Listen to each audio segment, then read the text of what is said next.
ஜெபிக்கலாம் வாங்க என்ற குடும்ப ஜெபத்துக்குள்ளாக நாங்கள் உங்களை வரவேற்கிறோம். நான் ரெவரண்ட் சேரா ஏப்ரஹாம்.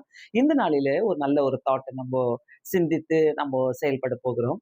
நிறைய பேருடைய வாழ்க்கையில நிறைய பேர் சொல்லுவாங்க, என்னை யாருமே மதிக்க மாட்றாங்க. என் பேச்சுக்கு மதிப்பே இல்ல. என்னை பார்த்தாலே யாரும் சட்டை பண்ண மாட்றாங்க. இப்படிலாம் புலம்புறவங்க நிறைய பேர் இருப்பாங்க. கண்டிப்பா எல்லாருமே நம்மளுடைய வாழ்க்கையில நம்மள யாராவது மதிக்கணும், நம்மள யாராவது பேசணும், நல்லா பேசணும், நம்ம பேச்சுக்கு மதிப்பு குடுக்கணும்னு சொல்லி நினைப்போம். ஆனா நெறைய பேருடைய வாழ்க்கையில இப்படி நெறைய சம்பவங்கள் ஏற்படும். யாரும் பேச மாட்றாங்க. கவலையா இருக்குது. என்ன பண்றது? அப்படிலாம் நினைப்பாங்க. ஆனா, ஆண்டவர் நம்மள எல்லாரையும் நேசிக்கிறாருல்ல. அதுல எனக்கு ரொம்ப ஒரு புடிச்சமான ஒரு வசனம் என்ன, ஏசாயா 43 1வது வசனம். யாக்கோபே, உன்னை சிருஷ்டித்தவரும், இஸ்ரவேலே உன்னை உருவாக்கினவரும் கர்த்தர் சொல்லுகிறதாவது, பயப்படாதே, உன்னை மீட்டுக் கொண்டேன், உன்னை பெயர் சொல்லி அழைத்தேன், நீ என்னுடையவன்.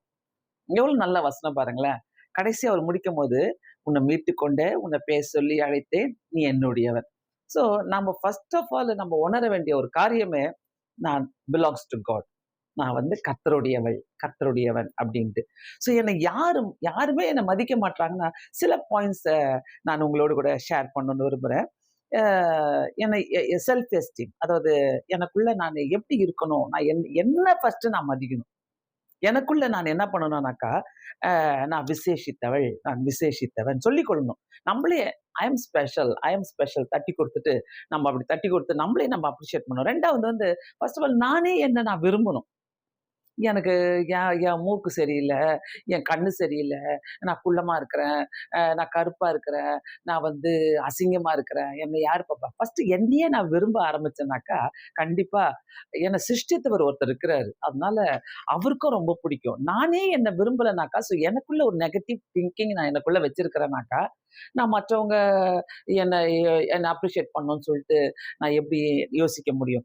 3வது காரியம் சிரித்த முகத்துடனே மற்றவர்களை வாழ்த்தணும். நம்ம எப்பவுமே ஒரு சிரித்த முகத்துடனே இருக்கணும். அது ரொம்ப நல்லது. அந்த சிரிப்பு பார்த்தீங்கன்னா, நம்ம காசு குடுத்து எங்கேயுமே வாங்க முடியாது. அந்த ஒரு ஸ்மைல் ஃபேஸ்ல இருந்தாலே எல்லாருக்கும் நம்மள பிடிக்கும். அந்த ஆட்டோமேட்டிக்கா அந்த ஸ்மைல் நம்ம முகத்துல இருந்துகிட்டே இருக்கணும். ஒரு பிரைட்னஸ், ஒரு ஸ்மைலு. நம்ம எல்லார்ட்டயும் பேசும்போதும் சீரியஸா போயிட்டு, "ஹலோ எப்படி இருக்கிறீங்க?"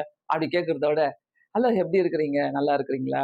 அப்படின்னு கேட்கும்போது, கண்டிப்பா ஒரு அந்த அந்த ஹவ் ஆர் யூன்னு கேட்கிறத விட, அந்த அந்த ஸ்மைல நாங்க குடுக்குறோம் பாருங்க, அது ரொம்ப பயங்கரமா பேசும் ஒருத்தருக்கு. ரொம்ப வேல்யூவா இருக்கும்.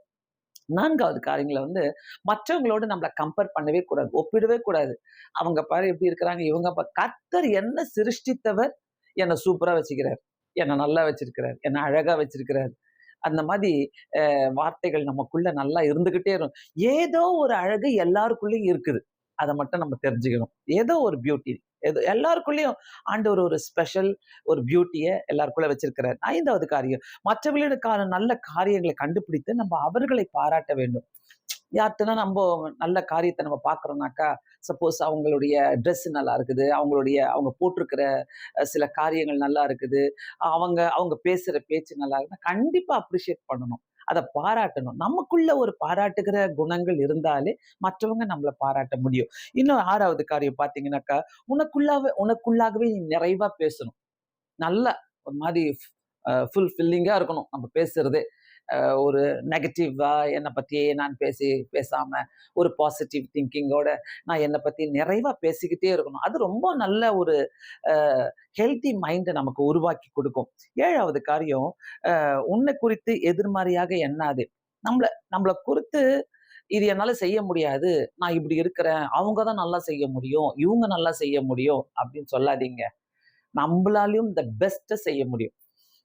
ஸ்டேஜுக்கு போறவங்க மட்டும்தான், நல்லா பேசுறவங்க மட்டும்தான் எல்லாத்தையும் நல்லா செய்யணும்னு நினைக்காதீங்க. நீங்க ட்ரை பண்ணி பாருங்க. உங்களால செய்ய முடியாதுன்னு நினைக்காதீங்க. ஒருத்தரை போல நான் செய்ய அவங்களோட நான் பெஸ்ட்டா செய்யலாம், நான் செய்ய முடியும் அப்படின்னு நீங்க உங்களுக்குள்ள எண்ணும்போது அது ரொம்ப சந்தோஷமா இருக்கும். 8வது காரியம் உன் குறைவுகளை கண்டுபிடித்து சரி செய்து கொள். நான் எங்க குறைவா இருக்கிறேன்? எந்த இடத்துல எனக்குள்ள எந்த குறைவு இருக்குது? அத நம்ம சரி செய்யணும். ஒருவேளை நம்மளுடைய ட்ரெஸ்ஸிங் சென்ஸா இருக்கலாம். நம்மளுடைய என்ன பேச்சுலயோ ஒரு கிளாரிட்டி இல்லாம பேசுறோம். அந்த மாதிரிலாம் இருக்குதுனாக்கா, மற்றவங்களுக்கு புரியிற மாதிரி பேசணும். நெறைய ஏதாவது ஒரு குறைகள் இருக்குனாக்கா, கண்டிப்பா மற்றவங்கள்ட்ட இருந்து நம்ம கத்துக்கிறது ரொம்ப நல்லது. அவங்க நல்லா பேசுறாங்களே, இவ்வளோ நல்லா பேசுறாங்களே, என்னால முடியலன்னு சொல்றத விட, இவங்கள, அவங்கள எல்லாரையும் பாருங்க. ஆண்டவர் எனக்கும் ஒரு ஸ்பெஷல் கிஃப்ட்ட குடுத்திருக்கிறாருன்னு சொல்லி, உங்களுக்குள்ள உங்களுடைய கிஃப்ட்ட நீங்க வெளியில கொண்டு வாங்க. 9வது காரியம், அ நிறைவுகளை சிந்திக்கணும். எப்பொழுதுமே அ இதெல்லாம் எனக்கு கிடைக்கும், இதெல்லாம் எனக்கு நடக்கும், இதெல்லாமே நான் கண்டிப்பா செய்வேன் அப்படின்னு நீங்க நினைக்கும்போது, கண்டிப்பா அத கர்த்தர் நமக்கு செஞ்சு குடுக்கிற தேவனா இருக்கிறார். லாஸ்ட் அது ஒண்ணு, உன்னையே நீ அடிக்கடி பாராட்டிக்கொள். கண்டிப்பா. அ ஏதாவது ஒரு நல்ல ஒரு சமையல் செஞ்சீங்கன்னாக்கா, உங்களே நீங்க பாராட்டிக் கொள்ளுங்க. ஒருவேளை நீங்க நல்லா எழுதுறீங்க, உங்க ஹேண்ட் ரைட்டிங் அழகா இருக்குதுனாக்கா, நீங்க உங்கள பாராட்டிக் கொள்ளுங்க. ஏதாவது அ ஏதாவது ஏதாவது ஒரு ஒரு ஒண்ணு நல்லது நடந்திருக்குது. நீங்க செஞ்சீங்க. இதனால இத்தன பேர் சந்தோஷப்பட்டாங்கன்னா, உடனே போங்க வெரி குட் சொல்லி உங்கள தட்டி குடுத்துங்க. பாராட்டிக் கொள்ளுங்க. எதுக்காக நான் இத சொல்றேன்னாக்கா, நம்மள சிருஷ்டித்தவர் கர்த்தர். நம்மள உருவாக்கினவர் கர்த்தர். நம்மள மீட்டுக் கொண்டவர் கர்த்தர். அவர் சொல்றாருல்ல, "நான் உன்ன மீட்டுக் கொண்டேன். உன்ன பேர் சொல்லி அழைத்தேன். நீ என்னுடையவள்." ஆண்டவர் நமக்கு இருக்கும்போது, நமக்கு என்ன குறை? நமக்கு குறையே இல்ல. நம்மள அழகாக படைத்திருக்கிறார். ஆமா. நம்மள ரொம்ப ஒரு டைம் எடுத்து நம்மள ரொம்ப அழகா கிரியேட் பண்ணியிருக்கிறார். எல்லாருக்குள்ள ஒரு அழகு இருக்குது. மற்றவங்களுடைய அழகையும் நம்ம பாராட்ட வேண்டும். நம்மளுடையக்குள்ள இருக்கிற தாளந்துகளையும், நம்மளுக்குள்ள இருக்கிற ஒவ்வொரு காரியங்களையும் பாராட்டும்போது, நம்போ நிறைவான ஒரு வாழ்க்கை வாழ முடியும். ஸோ, இனி குறை சொல்லாதீங்க. என்ன யாரும் மதிக்கல, என்கிட்ட யாரும் பேசல. நான் அவங்க கிட்ட போய் பேச முடியுமா? அவங்க நல்லா இருக்கிறாங்களே, அவங்க பாரு நல்லா நல்லா அவங்க பணக்காரா இருக்கிறாங்களே, அவங்க நல்ல ஃபேரா இருக்கிறாங்களே, அவங்கள பார்த்தாலே ஒரு மாரி இருக்குது. அப்படிலாம் யோசிக்காதீங்க. நீங்க போய் பேசி பாருங்க. உங்களுகிட்ட இருக்கிற ஒரு ஸ்பெஷாலிட்டி இருக்குதுல்ல, உங்ககிட்ட இருக்கிற ஏதோ ஒரு ஸ்பெஷல் இருக்குல்ல, அது அவங்கள அட்ராக்ட் பண்ணும். அது உங்களுக்கு தெரியாது. நீங்க நெனச்சுட்டு இருப்பீங்க, "நம்ம ஒண்ணுமே பேசலையே, நம்ம எப்படி போய் பேசுறது?" போய் உங்கள பிரசன்ட் பண்ணி பாருங்க. நான் எப்பவுமே ஒரு காரியம் ஒண்ணு சொல்லுவேன். உங்க ஸ்மைல கர்த்தர் குடுத்திருக்கிற ஒரு பியூட்டிஃபுல் ஸ்மைல பிரசன்ட் பண்ணுங்க மற்றவங்களுக்கு. எத்தனையோ பேர் இந்த உலகத்துல ஸ்மைல் கூட பண்ண முடியாம கஷ்டத்துல இருக்கிறாங்க, துன்பத்துல இருக்கிறாங்க. அவங்களால பேசக்கூட முடியாது. அவ்ளோ கஷ்டத்துல இருக்கிறாங்க. நான் அடிக்கடி சொல்லுவேன், "போங்க உங்க ஸ்மைல பிரசன்ட் பண்ணுங்க அவங்களுக்கு. அவங்கள கிரீட் பண்ணுங்க வித் பிக் ஸ்மைல்." அது அது அது சொல்லும்போது கண்டிப்பா அது சந்தோஷமா இருக்கும். மறக்காதீங்க. உங்கள சிருஷ்டித்தவர் ஒருத்தர் இருக்கிறாரு. உங்கள நேசிக்கிறவர் ஒருத்தர் இருக்கிறாரு. உங்கள மீட்டுக் கொண்டவர் ஒருத்தர் இருக்கிறாரு.